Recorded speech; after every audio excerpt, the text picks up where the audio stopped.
ठुक ठुक ठुक ठुक ठुक ठुक ठुक। हमर बाबूजी प्रधानमंत्री हुवन, एहिंगा छर लेके चलेम, साला कोनो आई पीछे से गथा जाओ हमरा काम।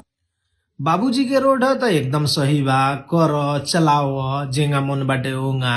आ बाबूजी के रोड ना ह, आपन जीजाजी के निमनका सार हउआ तो एंगा मत चलावा लोगिन, होतना होतना घटना होता आ तुहनी के चलावता लोगिन। चलावही के बाद तो जेंगा पुलिस के देखते मात्र पीछे से भागेला नु चमकीलुआ जैकेट देख के, वही चमकीला कपड़ा लगावल कर एगो, ताकि पीछे से मोटरसाइकिल वाला साइकिल वाला गाड़ी वाला देख के रुको कि हाँ छर लेके जाता रन हमर प्रिय सार जी। तो ओंगा करे के पड़ल।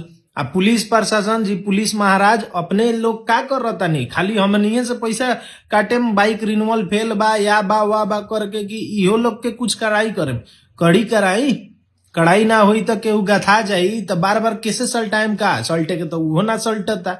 लेकिन देखी रोकी केस होके से पहले, कुछ कांड होके से पहले कैसन